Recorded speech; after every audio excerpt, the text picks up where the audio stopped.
cómo a partir de azúcar, específicamente de glucosa, vamos a obtener energía.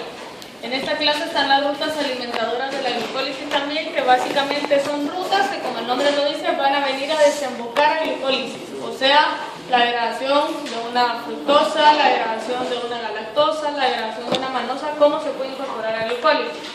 Lo primero que vamos a ver acá es parte de la digestión, cómo a partir de la comida, el carbohidrato, puede llegar a entrar a glucólisis. Entonces, esto es exactamente lo mismo que vimos cuando vimos carbohidratos, que son las biomoléculas más abundantes de la naturaleza, que son sintetizadas durante la fotosíntesis. Y esto se los pongo ¿por qué? Porque quiero que hasta cierto punto traten de ir integrando que el carbohidrato que nos vamos a comer y que el carbohidrato del que vamos a obtener energía lo tuvo que haber sintetizado alguien más, ¿sí?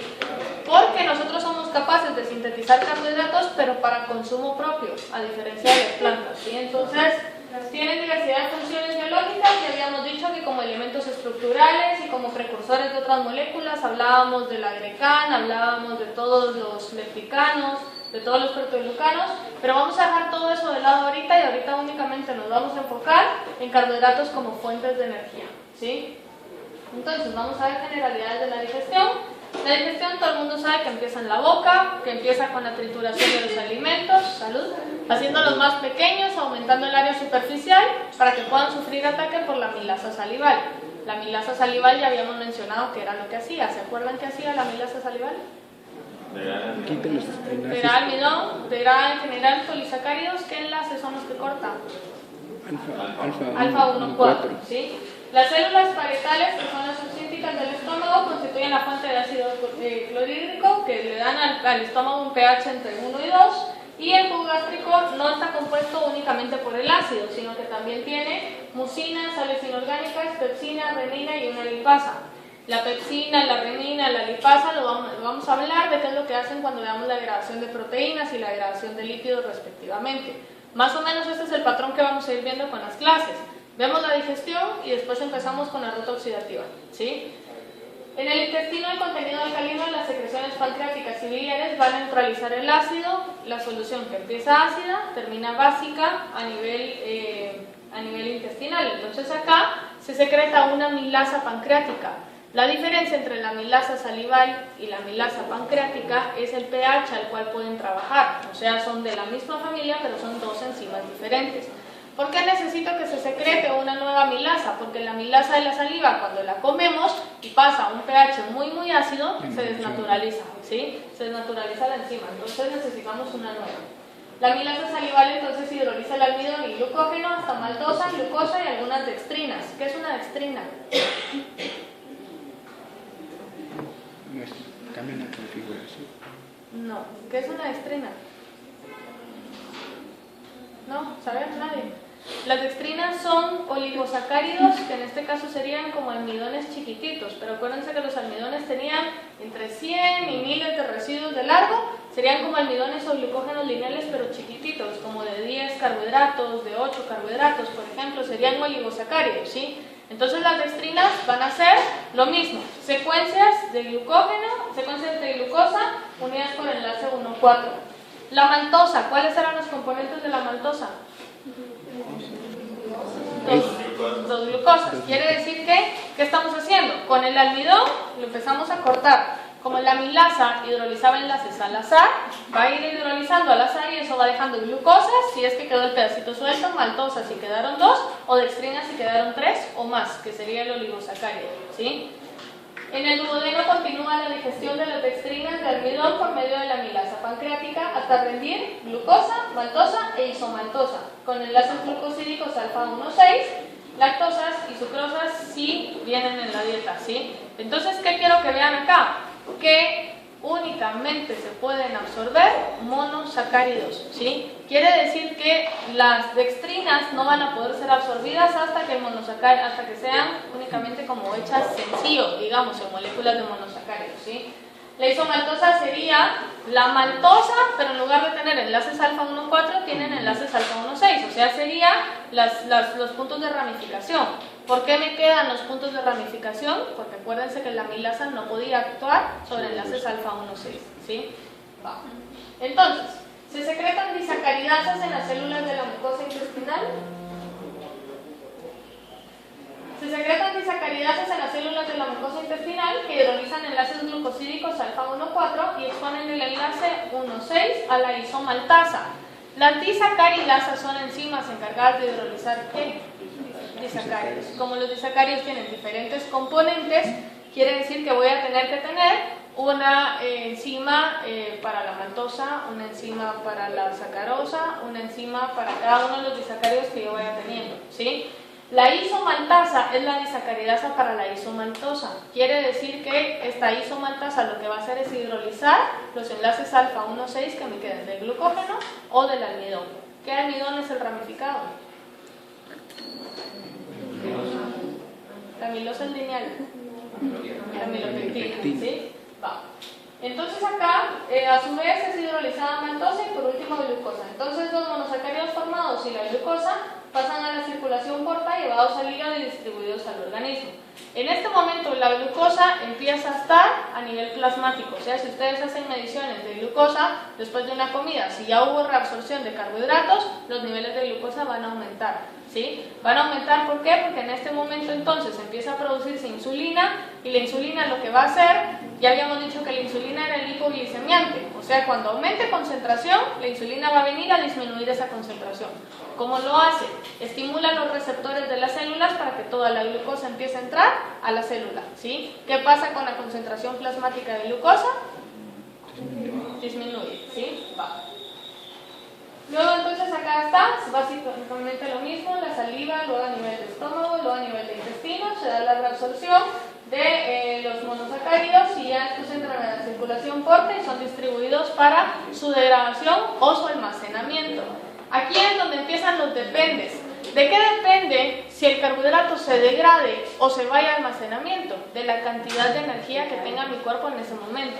Si el gasto energético en ese momento es muy bajo y se logra mantener con lo que yo tengo, se va a ir a una ruta de almacenamiento. Si mi demanda de energía en ese momento es alta, yo voy a empezar a degradarlo vía glucólisis, ¿sí? ¿Qué va a ir marcando esos patrones? Todos los efectores alostéricos de los que habíamos hablado. ¿Se recuerdan que hace un par de clases hablábamos de mantener constante la concentración de ATP y que la disminución en la concentración de ATP del 6% generaba un gran desastre en las concentraciones de los otros dos? ¿Se acuerdan de eso? ¿Sí? Entonces, ¿qué pasa? Estos empiezan a funcionar como efectores alostéricos para saber qué ruta metabólica es la que se va a ver estimulada. Entonces, la glucosa entra a la célula y a partir de que entró a la célula tiene dos destinos, o degradarse o almacenarse, ¿sí? Entonces acá está.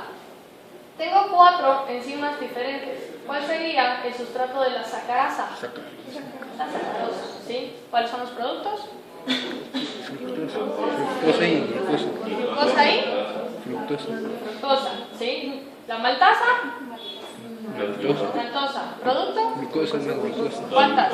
Dos Dos glucosas. ¿Lactasa? Lactosa. El nombre es como medio ridículo, ¿ah? Pero lactosa. ¿Qué me da? La lactosa y glucosa. ¿Y la tralasa? Trealosa. ¿Qué me da? Dos glucosas también, ¿sí? La diferencia es la posición o el enlace que va teniendo. ¿Qué quiero que miren acá? Que al momento de hacerlo sencillo en monosacáridos, ¿qué monosacáridos tengo? Tengo glucosas, galactosas y fructosas. Estos 3 son los más populares. Podríamos agregar manosa, tal vez, ¿sí? Estos 4 monosacáridos que tal vez son los más populares son los que tienen las rutas de degradación. ¿Cómo se le llama la ruta de degradación de la glucosa? Glucólisis. ¿Hay alguna fructólisis, alguna manólisis, alguna galactólisis? No.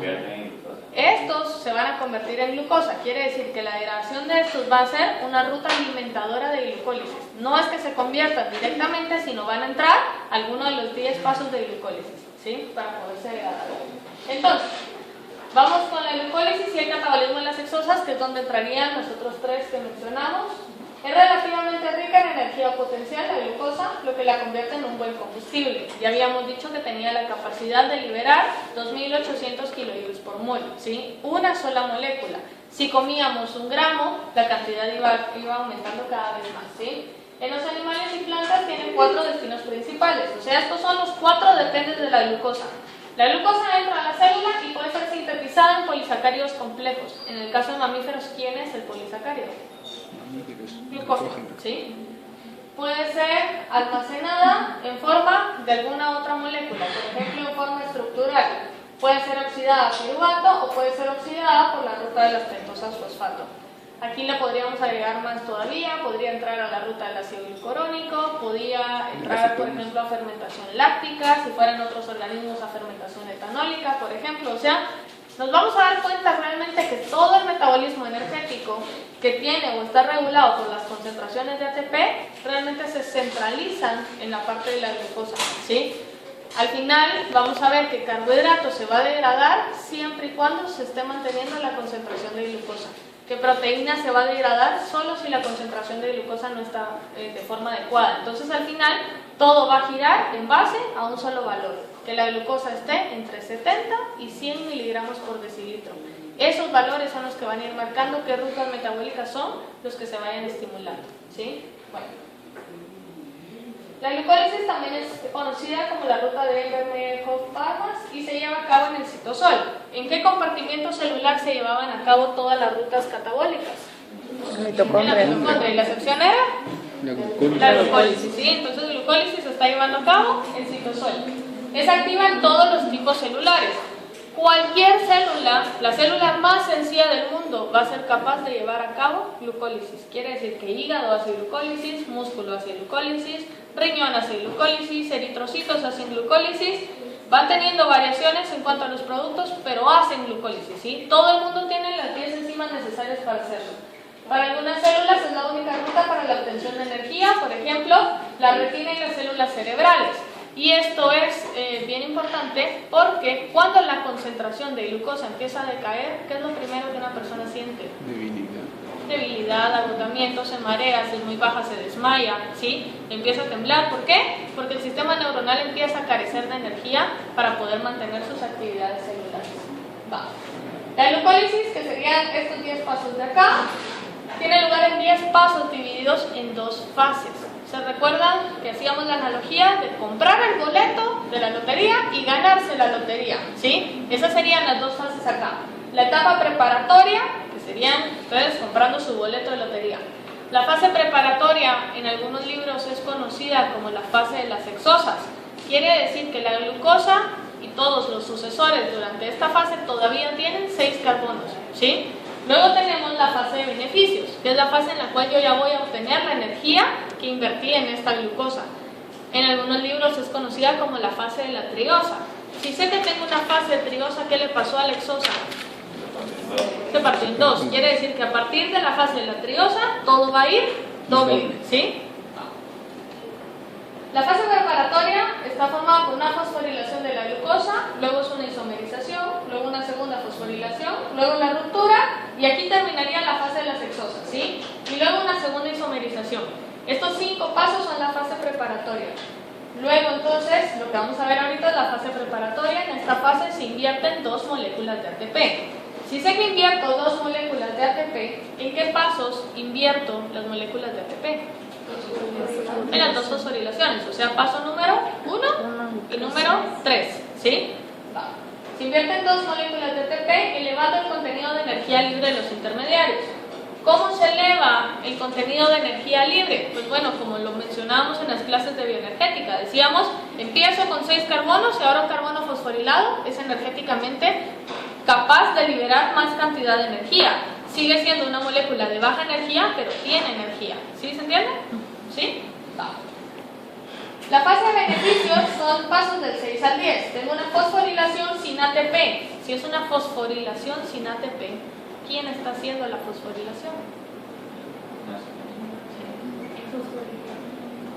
¿Quién fosforila? Si el ATP no es el donador de grupos fosfato.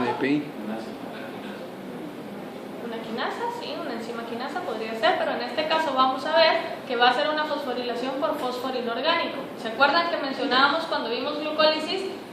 Un ejemplo en la glucosa que decíamos que la fosforilación por fósforo inorgánico era energéticamente muy baja, o sea, requería una gran inversión de energía para poderlo hacer. Esta reacción se va a acoplar con una reacción de óxido reducción. Entonces, esta fosforilación sin ATP realmente está relacionada con una oxidación de óxido reducción, que es la que vamos a ver en el paso 6. ¿Sí? Luego tengo una desfosforilación, una isomerización, una deshidratación y una desfosforilación. ¿Qué esperaría encontrar yo en los pasos 7 y 10, que son desfosforilaciones?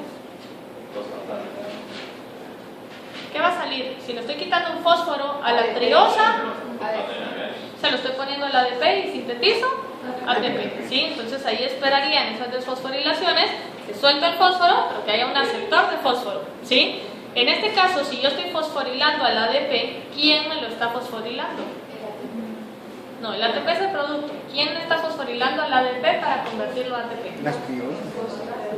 Las triosas. ¿Quién? ¿No lo sé? ¿Quién? El ADP. El ADP no puede fosforilar al ADP. Sí. Pero ¿y las triosas no? ¿Qué moléculas tienen capacidad de fosforilar al ADP?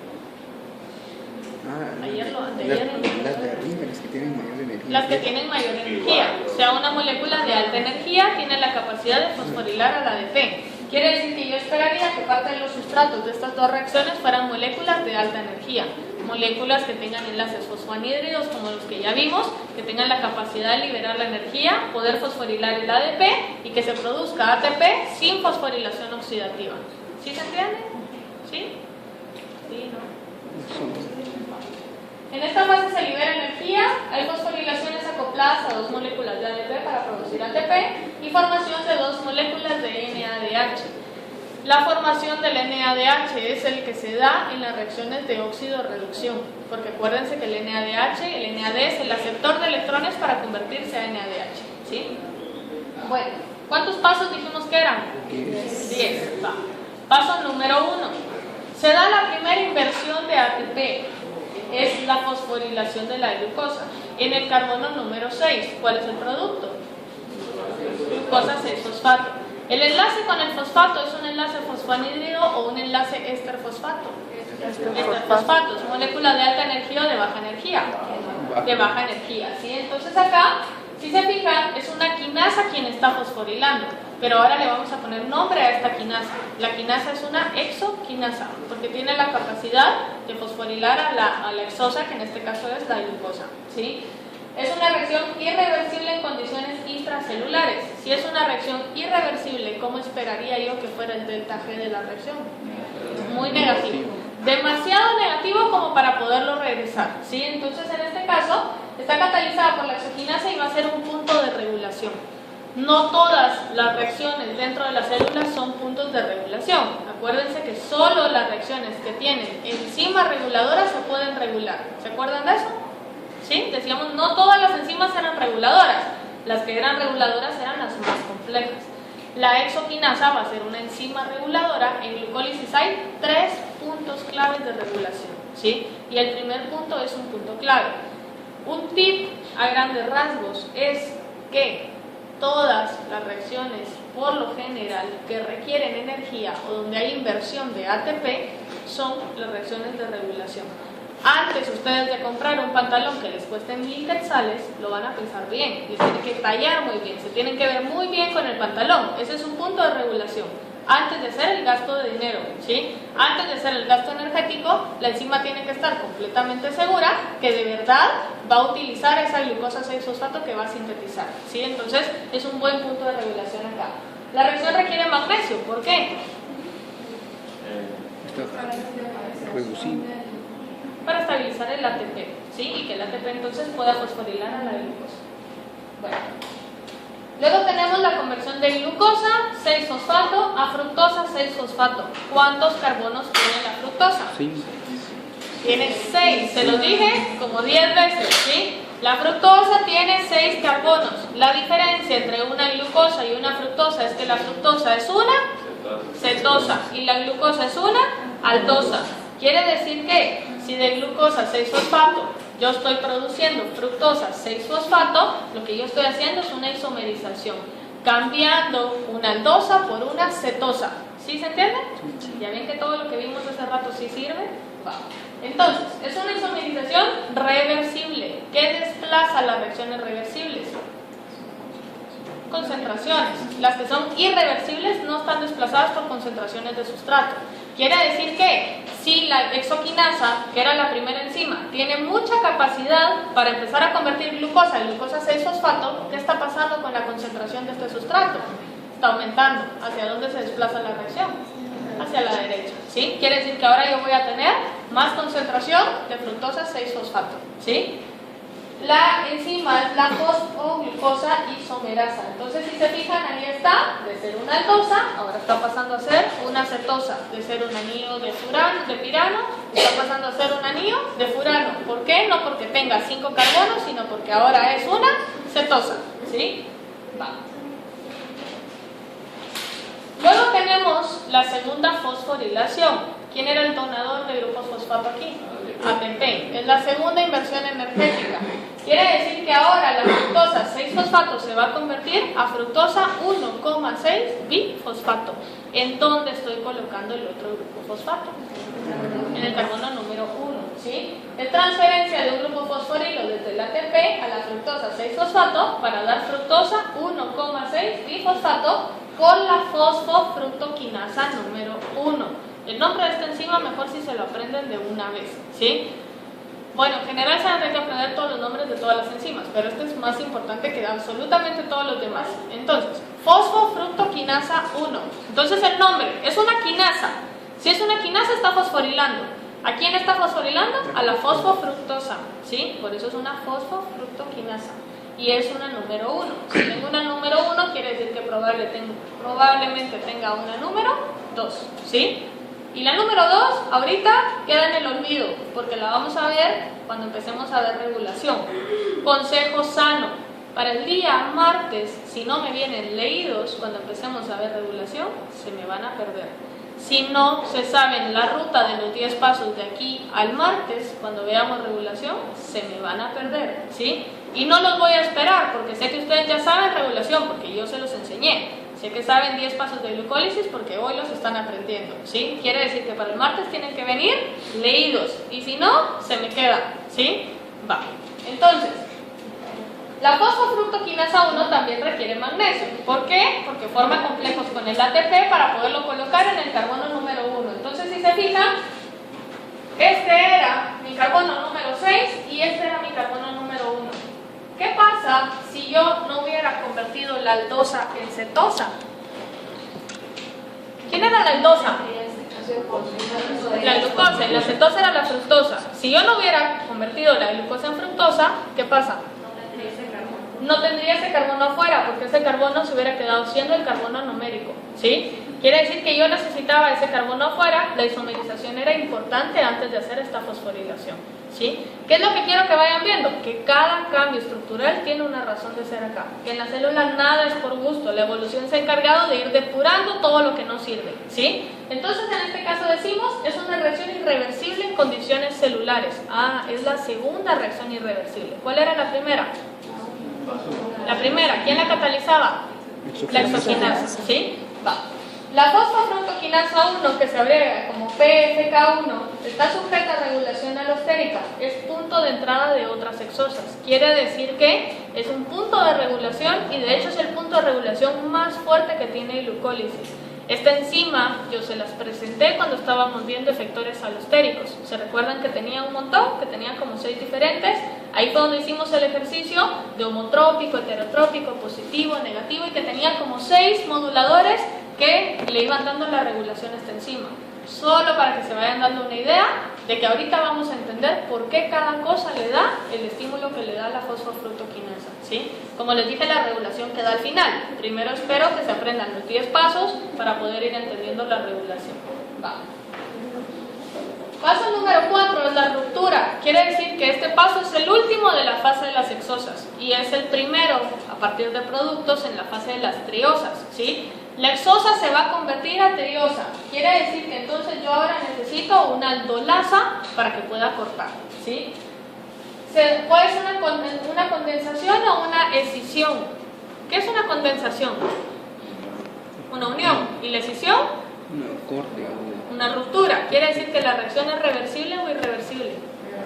reversible. Lo que yo corté lo puedo pegar y es una condensación. Si está pegado puedo cortarlo y es una escisión, ¿sí? Por eso pusimos ahí una condensación, escisión, aldólica reversible. La fructosa 1,6 bifosfato se va a romper dando una cetosa y una aldosa.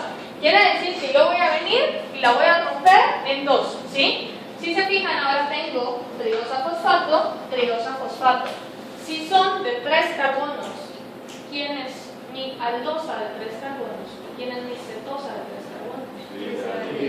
Gliceraldehído de la aldosa y dihidroxiacetona, la cetosa, ¿sí? Entonces se dan cuenta, la estructura y todo lo que ya se aprendieron sí sirve. Entonces, si ahora tienen un grupo fosfato, yo tengo gliceraldehído 3-fosfato y dihidroxiacetona fosfato, ¿sí? Tengo mi aldosa y tengo mi cetosa, ¿sí? ¿Sí la ven? Va. De estas dos, solo una puede entrar al siguiente paso de glucólisis. El siguiente paso es cuando el gliceraldehído va a hacer una reacción de óxido-reducción. Si solo el gliceraldehído puede entrar al siguiente paso, el paso número 5, ¿qué sería? Convertir la dihidroxiacetona en gliceraldehído, ¿sí? Quiere decir que entonces esto... bueno, hay algo interesante en esta reacción. En esta reacción el cambio energético estándar es de positivo 28, favorable o desfavorable. Pero dice, en condiciones reales es muy cercana a cero. Si la reacción es muy cercana a cero, ¿qué me está diciendo ese cambio de energía? Que es reversible, ¿sí o no? ¿Qué desplaza una reacción reversible? Concentraciones, ¿sí? Y si las otras que estaban reguladas ya aumentaron la concentración, todas las reversibles se van a desplazar, ¿sí? ¿Cómo es posible que en condiciones estándares sea 28 y en condiciones reales sea 0?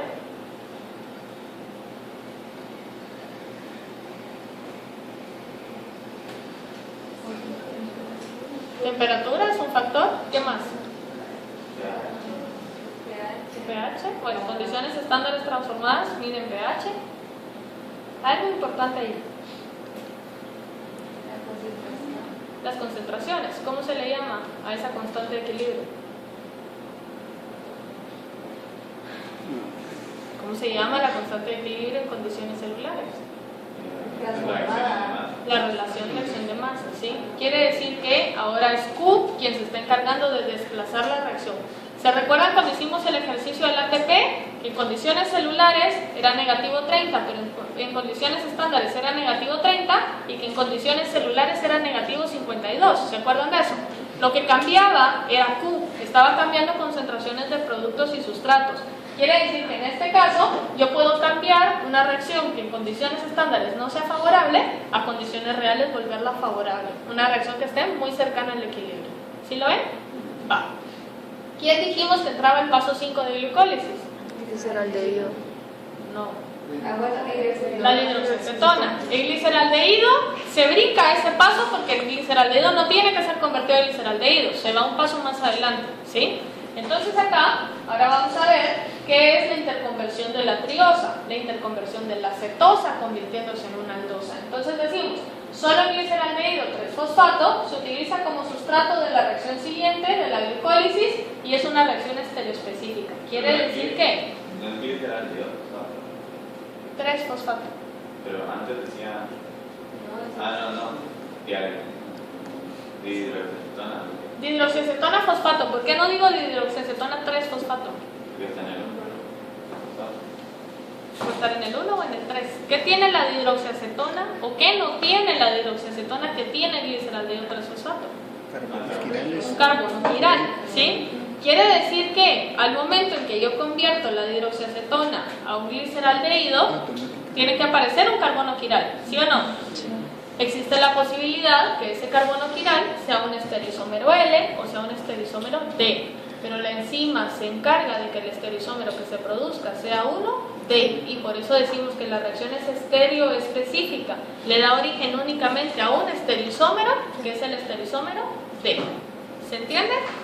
¿Sí? Va, entonces ahora decimos acá que la dihidroxiacetona fosfato, que era la cetosa, se convierte en aldosa, que ahora es un gliceraldehído 3-fosfato. ¿Cómo se llama la enzima? Triosa fosfato isomerasa. ¿Por qué? Porque va a isomerizar a la triosa fosfato. ¿De quién a quién? A cualquiera de las dos. ¿Por qué? Porque es reversible. ¿Sí? Entonces aquí termina la fase preparatoria y hasta ahorita hicimos inversión de 2 moléculas de ATP. ¿En qué pasos?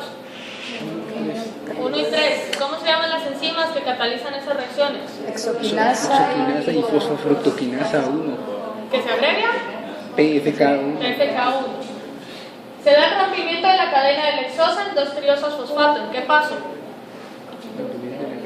¿Qué paso es el de la ruptura? El paso 4, ¿sí? Vamos con el paso 6 entonces. El paso 6 es la única reacción de óxido-reducción. La única. Quiere decir que es la única donde va a haber transferencia de electrones. Si hay transferencia de electrones, necesito un aceptor de electrones. ¿Quién es el aceptor de electrones en el catabolismo? NADH. A partir de aquí es por 2, porque yo voy a decir, un gliceraldehído fosfato se convierte en un 1,3 bifosfoglicerato. Pero como tengo 2, ahora tengo 1,3 bifosfogliceratos, ¿sí? Todo lo que sea de aquí ahorita es por 2, ¿sí? Si yo digo que tengo entonces la producción de un NADH por molécula de glucosa, yo sé que son 2 NADH. Por molécula de gliceraldehído 3-fosfato es uno solo, ¿sí? Va. Entonces, si se fijan, es una fosforilación, pero es una fosforilación con fósforo inorgánico. Quiere decir que el gliceraldehído 3-fosfato, al aceptar otro, se convierte en un difosfato, ¿sí? ¿En qué posición estoy colocando el otro fosfato? Una posición 1, entonces es un 1,3 bifosfoglicerato. El 1,3 bifosfoglicerato tiene un nivel energético superior. Quiere decir que esta reacción la voy a realizar o la voy a poder generar con un acoplamiento. Si se fijan, la reacción es endermónica. ¿Por qué? Porque yo estoy haciendo una transferencia de energía de una molécula de baja energía a una de alta energía. Para sintetizar una de alta energía necesito tener energía, ¿sí? Y eso solo se puede dar con un acoplamiento. Entonces, el gliceraldehído 3-fosfato se oxida y se fosforila generando un producto con una elevada cantidad de energía libre de hidrólisis y el acoplamiento genera NADH. El acoplamiento de la reacción 6, ¿cuál era el requisito del acoplamiento?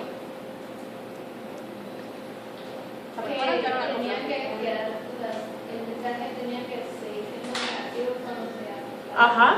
¿Y qué necesitaba yo para poderlas acoplar?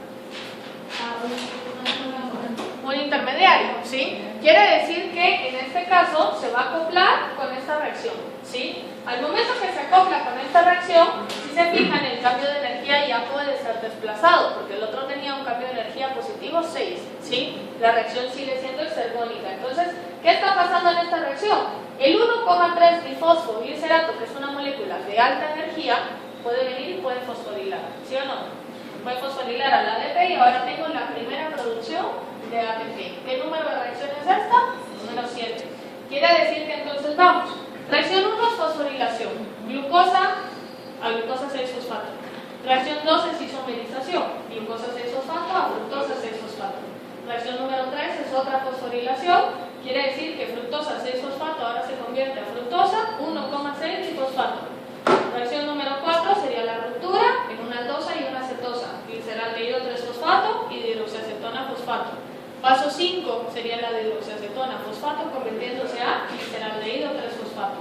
Paso 6, los dos gliceraldehídos 3-fosfato se oxidan en la única reacción de óxido-reducción, produzco 1,3 bifosfoglicerato y produzco un NADH. Reacción número 7, el 1,3 bifosfoglicerato, que es molécula de alta energía, puede fosforilar o hacer una fosforilación a nivel de sustrato, donde el sustrato es ADP. Quiere decir que produzco ATP y eso me deja un 3-fosfoglicerato acá. Entonces, importante, las fosforilaciones a nivel de sustrato son las fosforilaciones que recibe el ADP para convertirse a ATP a partir de una molécula de alta energía. ¿Sí? Las dos moléculas de ADP que se usaron en el 1 y el 3 se podría decir que se regeneraron en el 7. Las está recuperando acá. Quiere decir que ahorita, digamos que compró el boleto en la lotería, no se ganó en la lotería, pero le dieron reintegro, por ejemplo. Y con ese reintegro le dieron 2 boletos más. O sea que se vuelve a dar una regeneración. Si vuelve a haber producción de ATP, ya sería una ganancia neta. Le dieron reintegro y encima siempre sales más. ¿Sí? Algo así. No sé muy bien cómo funciona la lotería, pero algo así. Entonces, la energía energía liberada se conserva mediante la formación acoplada de ATP. La formación de ATP por transferencia de grupo fosforilo se conoce como fosforilación a nivel de sustrato. Aparte, la reacción 6 me genera un producto energético. ¿Cuál era? ¿Qué producía la reacción 6? NADH. Que les dije, el NADH no es ATP, pero lo vamos a empezar a ver como potencial ATP. ¿Sí? Quiere decir que aquí mi ganancia energética ya va incrementando. Bueno, paso número 8, conversión del 3-fosfoilicerato en 2-fosfoilicerato. ¿Qué es la reacción? Es una isomerización. ¿Qué estoy haciendo? Cambiando de posición el grupo fosfato. Entonces, de estar en el 3, ahora lo estoy pasando al 2, que es lo que yo tengo acá. Si se fijan, la fosfoilicerato mutasa tiene un intermediario bifosfatado, ¿sí? Este intermediario bifosfatado únicamente se produce en el sitio activo de la enzima. Sería algo así como que yo vengo y agarro el 3-fosfoilicerato, ¿sí? Yo soy el sitio activo de la enzima. Lo agarré en el carbono 3, lo tengo agarrado del fosfato, ¿sí? Pero yo necesitaba tener otro fosfato en mi sitio activo. Entonces ahora tengo un bifosfoilicerato en mi sitio activo. Pero ¿qué pasa? Cuando lo libero, lo liberé en el que yo tenía, ¿sí? Y yo me quedé con el que él tenía. Ahora regenero la enzima y la enzima cambia su fosfato de posición. Entra un nuevo bifosfoilicerato con este fósforo y yo lo saqué con este, ¿sí? ¿Qué hace la enzima? Moverlo de posición. ¿Sí se entiende? ¿Sí? El intermediario bifosfatado, ¿sale o no sale del sitio activo? No sale. Quiere decir que únicamente va a entrar como 3 y va a salir como 2. ¿Sí se entiende? Sí. La reacción se lleva a cabo en 2 pasos con la formación momentánea de 2,3 bifosfoilicerato en amarillito. ¿Qué era el 2,3 bifosfoilicerato? ¿Qué era? Una de alta energía. Es una molécula de alta energía, pero ¿qué hacía? A ver, les voy a dar un tip. Era un efector alostérico negativo heterotrópico. ¿De quién? Ah, la mueve. De la hemoglobina. Pero ¿cómo así que es un efector alostérico negativo si nunca sale del sitio activo de la enzima? Solo los eritrocitos tienen la capacidad de liberar ese intermediario, ¿sí? Solo los eritrocitos y nadie más. En el resto de células, el 2,3 bifosfoilicerato, el intermediario se forma solo en la enzima. ¿Se entiende? ¿Por qué el eritrocito quiere liberar el 2,3 bifosfoilicerato? Porque en glucólisis, al final, yo voy a necesitar más captación de oxígeno, ¿sí? Quiere decir que el 2,3 bifosfoilicerato le está diciendo al eritrocito, necesito energía. Y si yo estoy gastando energía, se va a necesitar oxígeno. Y si se necesita oxígeno, entonces de una vez empecemos a quitarlo de la hemoglobina. ¿Por qué? Porque era un efector alostérico negativo. ¿Se recuerdan de eso? ¿No se acuerdan? ¿Sí se acuerdan? Bueno. Paso número 9 es una deshidratación. Quiere decir que el 2-fosfoilicerato ahora pierde una molécula de agua. Yo libero la molécula de agua y sinteticé fosfoenol piruvato. El fosfoenol piruvato es una molécula de alta energía. Entonces decimos, se genera un compuesto con potencial elevado de transferencia de grupo fosforilo. Si este tiene un potencial elevado de transferencia de grupo fosforilo, ¿qué espero ver en la reacción número 10? Una fosforilación a nivel de sustrato. Otra vez, donde el sustrato es el ADP. Espero encontrar entre los productos de la reacción número 10 ATP. ¿Sí? Entonces, aquí está. ¿Qué decía? Elevado potencial de transferencia del grupo fosforilo. ¿Sí? O sea, es una molécula de alto nivel energético.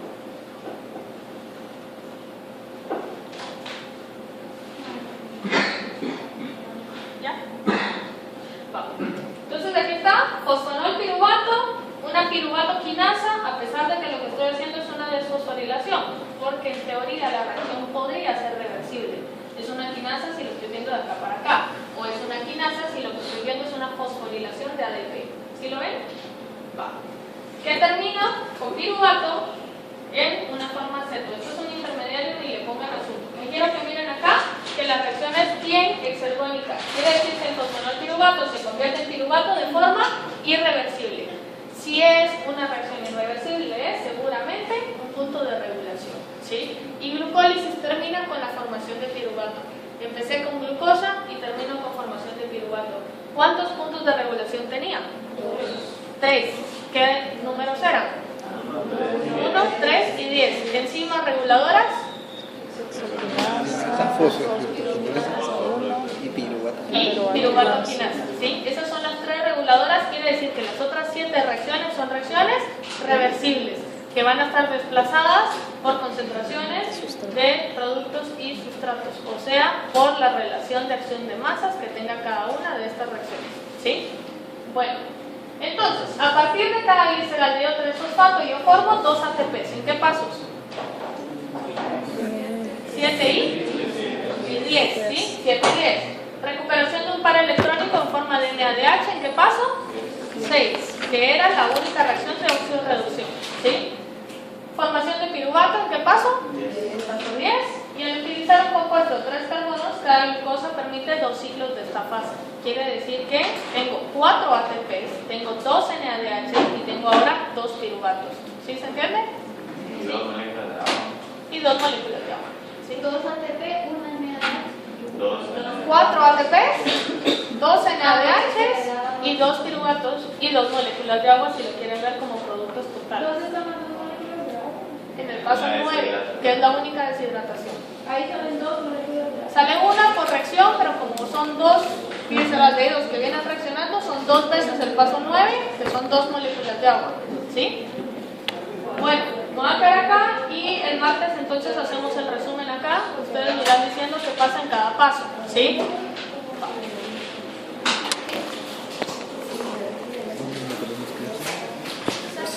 No.